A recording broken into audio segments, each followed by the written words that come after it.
Hi everybody, let me start here. Okay. Hi everybody, I'm Miss Shaneman here at Sun Prairie High School.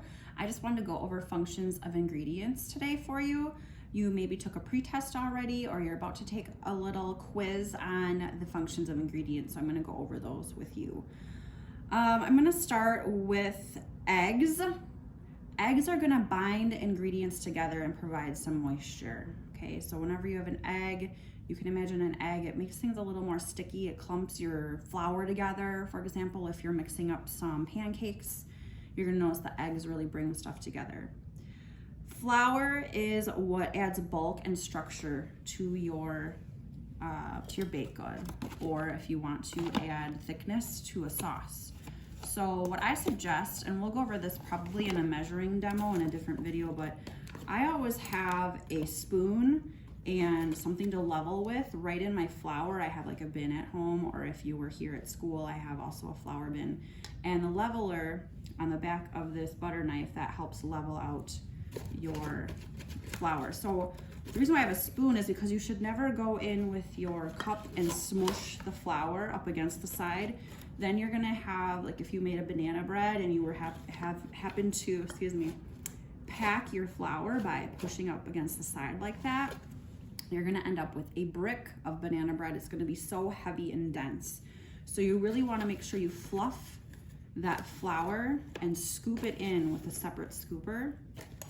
So already, if you're gonna go bake something today or tomorrow, next few days, maybe you haven't been doing this, try it, and your muffins, your pancakes, whatever baked good you're making is gonna turn out all that much better because you're doing the scooping.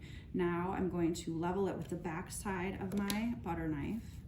So I'm just gonna scoop it right along there, and now I have my cup of flour. So again, that's what adds structure and bulk, or it's gonna add thickness to your sauces. If you see the color of this, it's a little brown, that's because it happens to be whole wheat flour. Just in case you're wondering. Okay, fats and oils. We have some butter or some actual extra virgin olive oil. So that's gonna actually tenderize your food. Obviously it also helps if you're, sauteing something that the vegetables or meat don't stick to the pan. You're gonna want that. But for your pre-test, it tenderizes the food. So like I've rubbed butter and oil on like a turkey before. It turns out really good. It ends up tenderizing that meat. I also have a chicken thigh recipe where I mix softened butter and mustard together, and I rub it right onto the chicken thigh and actually under the skin of the chicken thigh.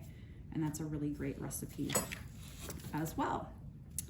All right, and then liquids. So in a baked good, like pancakes that I make and muffins that I like to make, both call for milk. I don't have milk on hand today, but milk, or sometimes some things call for water.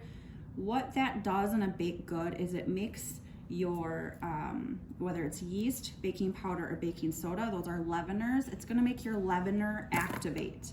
So without moisture, these leaveners, which that's what makes things rise, it will not get activated without a liquid, okay? So liquids react with ingredients, they add that moisture, and then they make these things activate. Let's see, I think that's all I was gonna say about that. Alrighty. Next, sugars. So sugars can brown the food. Obviously it also adds sweetness, but it also browns it. So I've rubbed brown sugar on a turkey before, and that makes that nice crispy brown outside. Then flavorings, they just literally add flavor to the food. So salt is one of those. I brought cinnamon here as an example. So if you add cinnamon to your cookies, they're gonna have then a cinnamon flavor. Salt actually enhances any flavor. So that's why it might seem weird that you put salt in a sweet, like in a baked good, because it enhances the flavor. So that's something to know about salt. Salt enhances flavor, but in general, flavorings just add flavor to the food. And then, oh yeah, baking powder and baking soda, what do? They make your baked goods rise. Okay, so yeast, baking soda, baking powder, and also steam is one of those, which if you ever make popovers, steam is what makes the popovers rise. that's an example of that. So those are all of the functions of ingredients that I'm going over today. I hope you enjoyed my video, and I hope this is a clear explanation for you of all of the ingredients and what they do. Have a great day.